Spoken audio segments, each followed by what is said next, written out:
DuPont Company of Wilmington, Delaware, makers of better things for better living through chemistry, presents the Cavalcade of America. Tonight's star, Gene Stockwell, as Theodore Roosevelt, Jr. Tonight's story, The Night There Was No President.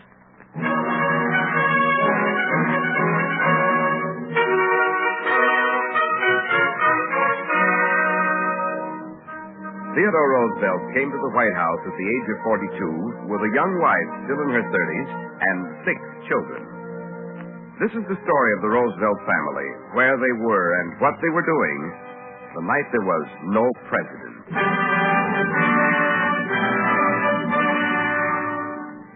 How many boys have there been who could say, "My father is President of the United States"? Not very many. But any boy, especially if he's 13 years old, would like to be able to. I know. You see, my name is Theodore Roosevelt, Jr. Now, according to my history book, a new president always begins in Washington, with people cheering and bands going by, and, well, that's not the way it happened to my father at all. That's mine. It is not mine.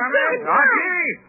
There's more than enough for each of you at this table. We started all this. Boy, you heard your father. Yes, ma'am. Sorry. Theodore, I'm so glad you were able to come up to the mountains with us. Yes, so am I. Why, Edie, if somebody could have told me 3 days ago in Buffalo that I'd be here with all of you this morning, I wouldn't have believed it.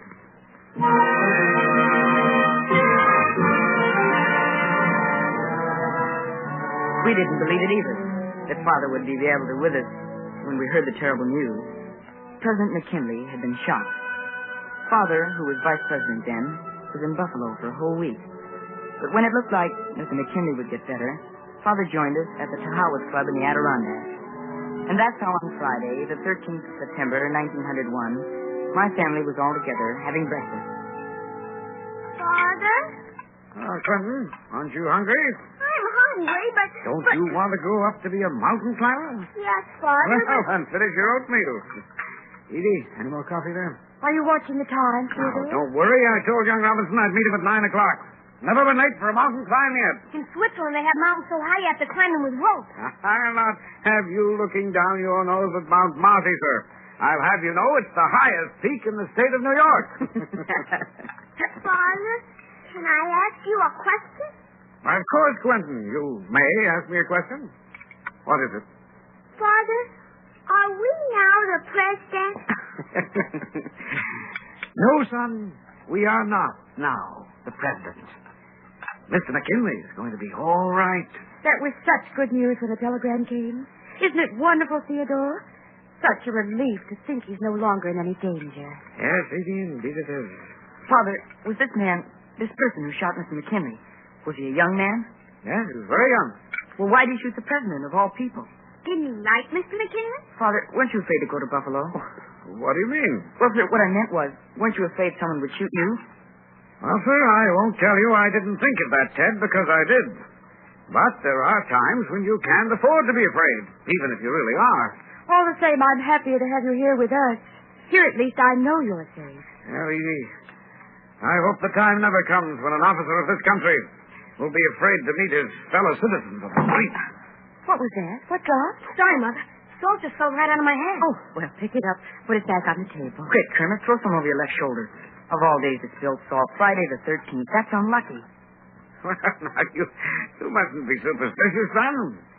You call a day like this unlucky? Why, look at it outside. It's beautiful. And we're all in good health, and the good news about the president? Why, we haven't a worry in the world. It is a nice day to climb a mountain, isn't it, Father? That it is. And, Ted, one of these days, you and I will climb Mount Marcy together. Well, you'll excuse me. Mustn't keep young Robinson waiting. Will you be back by dinner time? Of course. I'm having dinner with my family tonight. That is, if I'm invited. I invite you, Father. Me too, Father. I invite you, Me Father. too. Well, it looks as if the invitation is unanimous, Theodore. Well, then, I unanimously accept with pleasure.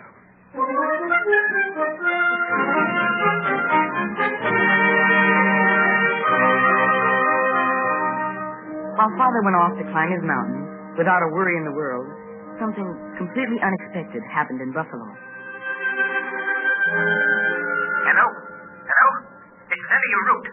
President McKinley's condition has changed for the worse. The Vice President must be notified. Where's Mr. Roosevelt? How soon can he be reached?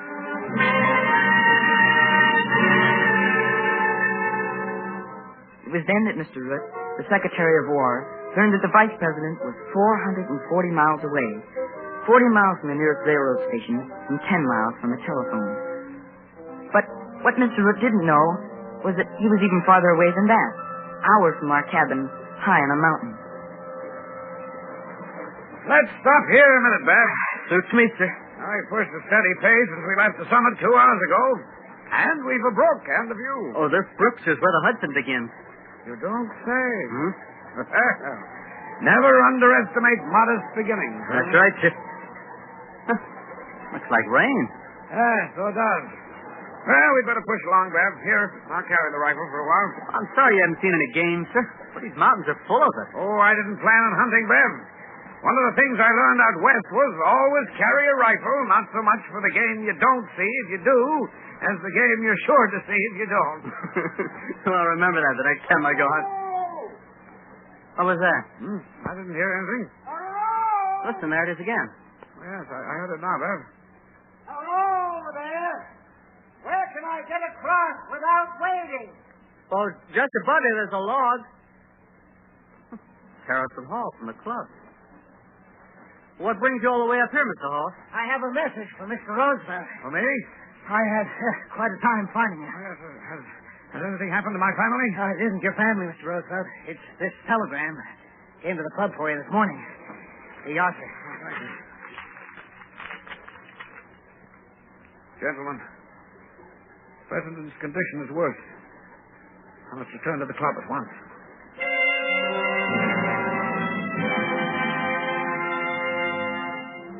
Meanwhile, back in the cottage at Tahawas, we were spending an afternoon with Mother.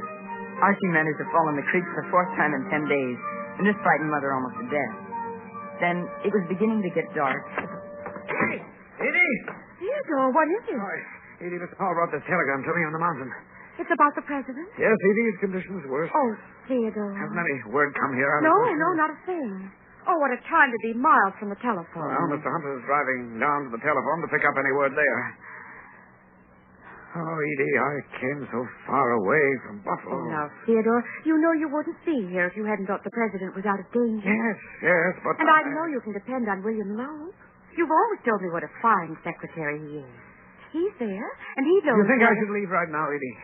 Did the message ask you to? No, it didn't. Of course, it could be the president has just had a temporary relapse. I just don't want to bother those people again, Edie. Yes, I understand. Those 2 days I was there, I felt so helpless standing beside all those anxious people. I felt I felt I was intruding. Then I think you should wait to hear from Mr. Lowe. But I'll pack your things just in case. Thank you, Edie. Edie, do you know what I thought all the way down that mountain? What, Theodore? I thought if anything should happen, there will be those who'll say the vice president isn't old enough or wise enough. But that's not what is important now. Nothing must happen to the president.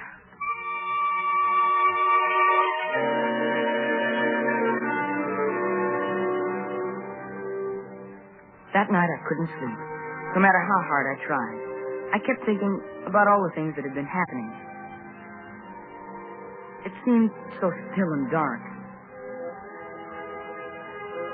And then, after a while, it started to rain. Dad? The thunder awakened Quentin, and I went to his bed. I'm scared. It'll be all right. It's just a thunderstorm. Oh, but what's going to happen? Is Father going away? Maybe. I don't know. But he'll get shot. I don't want Father to go away. No, he won't, Quentin. Remember, he was a rough rider. Don't you remember? Nothing will happen to him. Who is that talking? Shh, listen. Somebody's out there with Mother and Father. I think it's Mr. Hunter. Come on, let's see who it is. I almost thought for a while I'd never make it up here, I tell you. The rain was so bad I couldn't see a yard in front of me. But didn't they say anything else? No, ma'am. Just that the president is in a coma. Listen, did you hear that? But no official message for me? No telegram? No, sir, no. When I talked to your secretary, He said that you ought to leave for Buffalo at once. Go on, get ready. My brother's going away to get shot. Just like Mr. McKinley. Quentin, come back here. What on earth are you doing out there? I'm sorry, Mother. She heard voices. My father's going to get shot. There, dear. Well, your boy should be in bed. Oh, please, Mother. Can't we stay up until after Father leaves? Well, all right. Mr. Hunter, is the road very bad? Now, don't you worry, ma'am. My buckboard's in good condition, and that horse knows his way. Yes, but how is he going to get down the mountain? Well, the way we planned it, it'll work like this. I'll take Mr. Roosevelt and the buckboard as far as the village. There, he'll change to a carriage that'll take him to Aiden's lair. Mike Cronin is standing by, ma'am, right now. And then? Then Mike will take over in his buckboard. Once they get to the North Creek station, everything will be all right. They got the train waiting. Yes, but the weather and the mountain road. Don't you worry, ma'am. We ain't going to let anything happen to the vice president. There's a lot of mud in some places where the going is tough, but we'll get him there. If only he gets there in time. Before anything happens. Well, I'm ready, Mr. Hunter. I don't want you to go. I don't want you to go. Oh, there, son. That'll be all right. I'll take this bag out, sir. Huh? Oh, thank you. And I'll see you tomorrow, ma'am. Yes, Mr. Hunter. Now then, Ted, you look after your mother. Yes, sir. You boys be good. Do what she says, huh? Yes, Father. Bye, Edie. Don't worry. I'll get there in time. I've got to.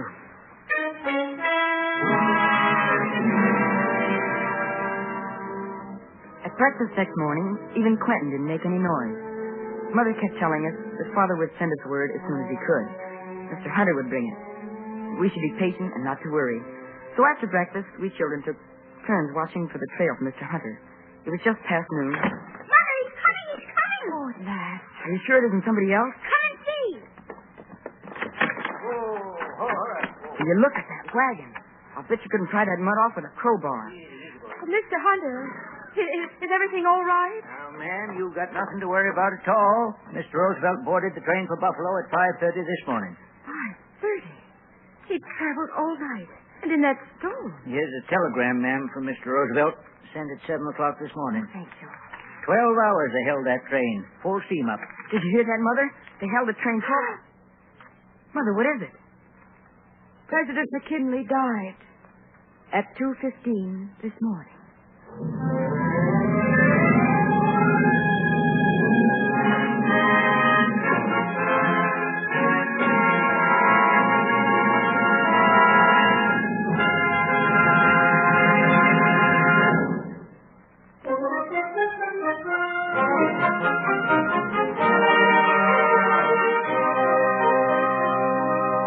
Tonight on Cavalcade of America, Dean Stockwell is starring as Theodore Roosevelt Jr. in The Night There Was No President.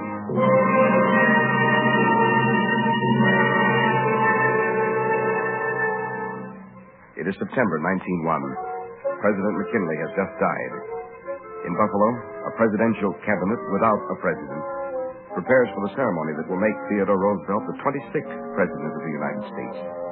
In the meantime, in a small mountain cabin in the Adirondacks, Mrs. Roosevelt and the children eagerly question Mr. Hunter. How long did it take you, Mr. Hunter? I'd sure like to keep a locomotive full steam up for 12 hours. Did you break a record, Mr. Hunter? No, not me, lad. That horse of mine must weigh 1,400 pounds. Took us 2 hours to make the lower works. Well, that's a record. 9 miles in 2 hours. Ma'am, I talked to the men who work the relays, and they say that your husband is one of the nerviest men ever. Sure he is, 'cause he's a rough rider. Oh, gee. Why, seems there was this place in the road where a log was kind of across it. One side was a drop, about 75 feet. 75 feet. Cronin wanted to stop the horses, but you know, ma'am, Mr. Roosevelt wouldn't let him. He said, "I'm not afraid if you're not. Push ahead."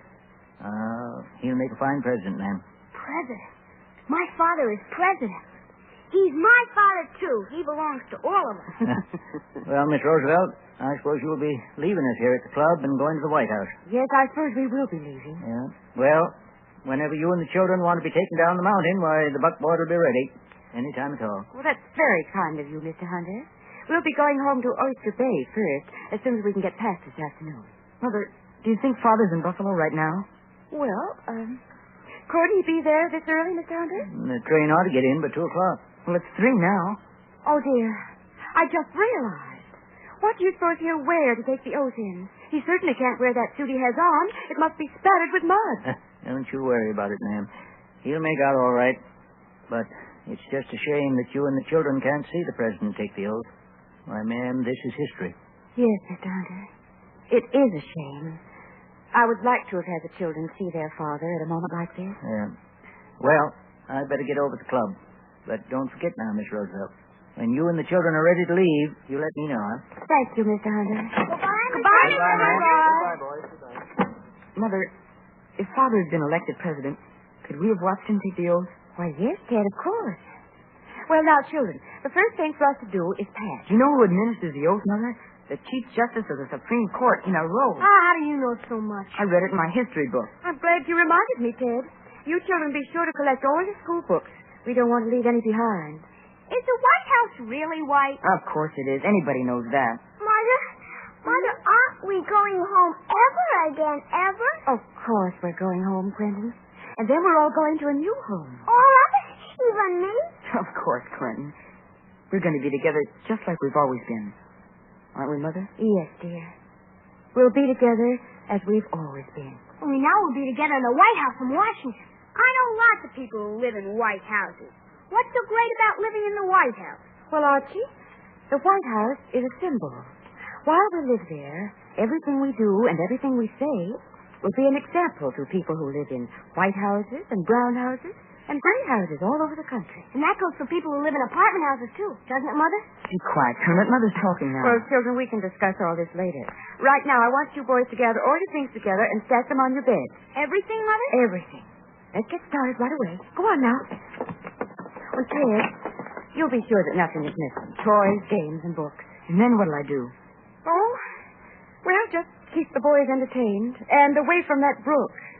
Mother. Yes, dear? Do you feel funny inside like I do? Just how do you feel funny, Ted? Well, I don't know exactly. Mostly it's in my stomach, I guess. I think I understand. This is a very special day, Ted. From this day on, all our lives will be different.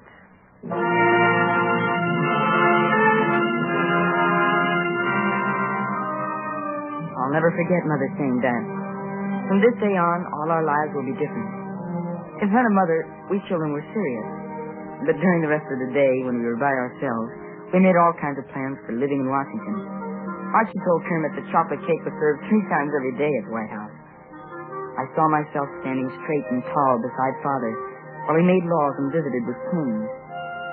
I made sure of all our belongings were ready for Mother to pack, and then I picked up my history book. My history book. I can't find my Indian arrowhead Father gave me. Well, I haven't got it. It's right there on the bed. Oh, thanks. What are you doing with that history book, Ted? Come on, put it on the bed with the rest of your things. Does he really wear a robe? Who? The Supreme Court. Oh, you mean the Chief Justice. Here, I'll prove it to you. Right in this book. Here's a picture, see? That man doesn't have a robe on. Not him. He's the president. That's Mr. Cleveland. He was the president a long time before Mr. McKinley. We surely have lots of presidents. Sure. And Father's one now. He's got to take the oath of office just like that, too. I'll bet your Father's taking the oath in Buffalo right now. Wish we were there to see him. Listen, I've got an idea. What, Ted? If we can't be there to see Father, we'll pretend we're there. You're crazy. No, I'm not. We can do the oath ceremony right here. We don't know what it is. Yes, we do. It's in the book. I'll be Father. Who can I be? Well, let's see. Somebody's got to be the justice. I'll be the justice. No, you're not. I'm the justice. I've got a robe on. That's just a blanket, and you know it. Ted, who are these other men in the picture? They're cabinet members. You know, like Mr. Knox, the Attorney Mr. General. Lou, the cabinet member? Well, sure, he's Secretary of He War. found a frog once with a $5 gold piece. Right, Mr. Archie, you settle down and be serious. All right. I'm going to be Mr. Lou. Let Archie be the justice of his old robe. All right, let's start. Right now in Buffalo, this is what's happening to Father. He's taking the oath of office. You stand here, Archie. Will the cabinet please stand here? That's you, Mr. Root. Oh, right here? Archie, you read the oath in the book. Stand here facing me and say to me, just like the justice is saying to Father, raise your right hand and repeat after me. Raise your right hand and repeat after me. Now, you read the oath down here at the bottom of the page.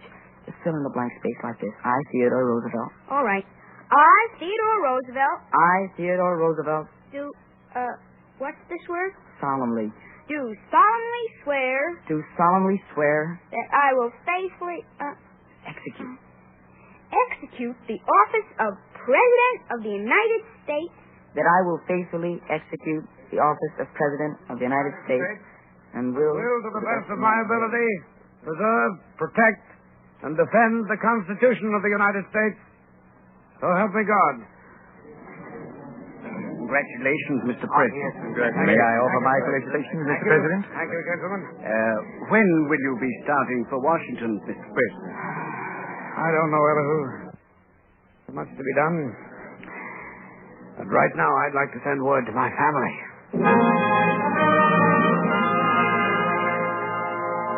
And so we learned that Father became the 26th President of the United States in a borrowed frock coat. And then, later, we moved to our new home, the White House.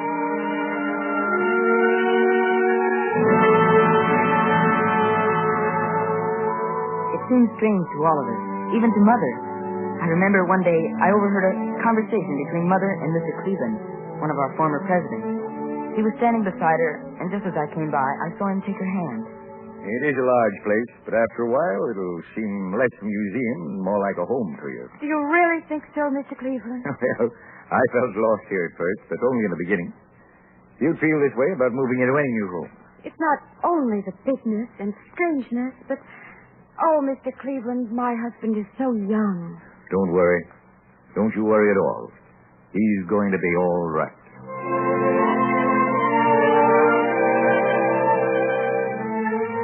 I'm sure if Mr. Cleveland said he was going to be all right, he would be. But just the same, there was something about Father that worried me. I wondered if now that he was president and belonged to all the people, if he was still my father.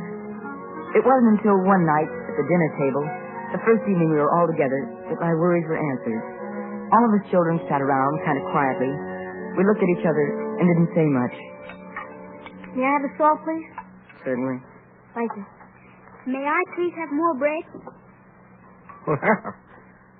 Well, what's going on around here? What are you all looking so serious for? Well, Father, now that we're in the White House and everything... Now that we're in the White House? Well, nothing's going to change because we're here. Why, boys, this is our home. And then I knew it was all right. From then on, it was our home. That's mine. It is not. Archie, there's enough dessert for each of you. Yes, sorry, sir. Yes, sir. Father, can I ask you a question, sir? Yes, Quentin, you may ask your father one question. Father, are we now the president? Yes, sir. We are now the president.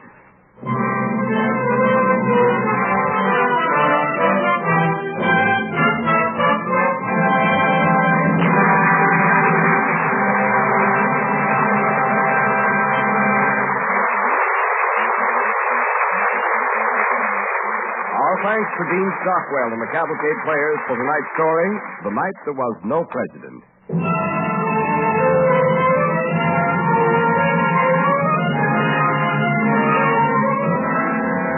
Next week, the DuPont Cavalcade will present the exciting story of a woman whose faith in a man defied catastrophe and whose love led him to a place in America's Hall of Heroes. Our star, Dorothy McGuire. Our play, Thunder of Justice. Be sure to listen. Tonight's DuPont Cavalcade, The Night There Was No President, was written by Evelyn Nolt and based on the article Theodore Roosevelt's Dramatic Dash into the Presidency, written by Herman Hagedorn, published and distributed by the North American Newspaper Alliance. Original music was composed by Arden Cornwell, conducted by Donald Voorhees. The program was directed by John Zoller. With Dean Stockwell tonight, our Cavalcade players were Ian Martin, Philip Rodd, Gertrude Warner, Sarah Fussell, Butch Cavell, Robert Dryden, Guy Rett, Parker Fennelly, Ed Jerome, and Jack Edwards. This is Cy Harris speaking. Don't forget next week, our star, Dorothy McGuire. The DuPont Cavalcade of America comes to you from the Belasco Theater in New York and is sponsored by the DuPont Company of Wilmington, Delaware, makers of better things for better living through chemistry.